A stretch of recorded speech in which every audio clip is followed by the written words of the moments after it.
బాలాయ నీలవపుషే నవకింకిణీకజాలాభిరామ జఘనాయ దిగంబరాయ శార్దూల దివ్యనఖభూషణభూషితాయ నందాత్మజాయ నవనీతముషే నమస్తే. సర్వభూతాని కౌంతేయ ప్రకృతిం యాంతి మామికాం కల్పక్షయే పునస్తాని కల్పాదో విసృజామ్యహం. ఈ ప్రపంచంలో ఉన్నటువంటి జీవులన్నీ కూడా ప్రకృతికి అంటే మాయకు లొంగిపోయే ఉన్నాయి. కానీ ప్రకృతి మాత్రం భగవంతుని యొక్క అధీనంలో ఉంది. అందుకే ప్రకృతిలోని పంచభూతాలు తమ తమ పరిధిలో ఉంటాయి. ఏ ఒక్కటి కూడా పరిధి తప్పి ప్రవర్తించవు. ఎంత అద్భుతమైన విషయమో చూసినట్లయితే ఏ ప్రకృతికి సంబంధించినటువంటి పంచభూతాలలో ఏ ఒక్క విషయము కూడా తమ పరిధిని దాటి బయటకు రాదు. మనకి కొన్ని ప్రదేశాలలో సముద్రాన్ని చూస్తూ ఉంటాము. సముద్రం ఎప్పుడు తన పరిధిలోనే ఉంటుంది. సముద్రం సరదాగా బయట ఊరు చూద్దాం అన్నట్టుగా బయటకు వచ్చిందంటే అక్కడ మనుగడ ఉండదు ఇంకా. కనుక పంచభూతాలు తమ తమ పరిధులలో, తమ యొక్క అధీనంలో, తమ యొక్క పరిధులలో భగవంతుని యొక్క అధీనంలోనే ఉంటాయి. అందుకే ప్రకృతిలోని పంచభూతాలు భగవంతుని అధీనంలో ఉంటాయి. ఈ భూమి మీద జీవుల మనుగడ చాలా కష్టం. సూర్యుడు ఉదయించడం, అస్తమించడం, ఋతువులను బట్టి ఎండాకాలం, వర్షాకాలం, శీతాకాలం ఇవన్నీ ఎలా వస్తున్నాయి? ఈ జీవులన్నీ ఎలా ఏర్పడుతున్నాయి?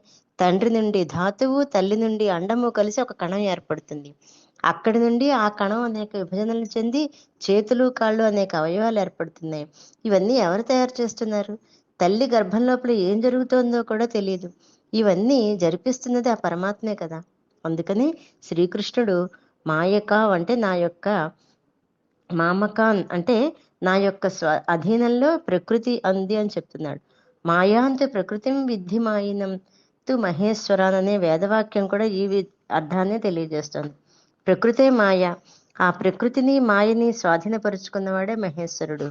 కనుక ప్రకృతిని జయించాలంటే సర్వేశ్వరుడు ఆ పరమేశ్వరుని యొక్క సహాయము, అనుగ్రహము ఎంతైనా ఉండాలి. ఈ ప్రపంచంలో అనేక కోటాను కోట్ల జీవరాశులు ఉన్నాయి. అవి ఏమిటంటే అండజాలు, స్వేదజము, ఉద్భిజము అని చెప్తారు.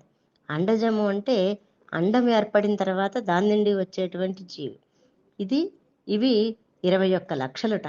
అలాగే స్వేదజం అంటే చెమట నుంచి పుట్టేటువంటి జీవులు కొన్ని, అవి ఒక 21 లక్షలుట.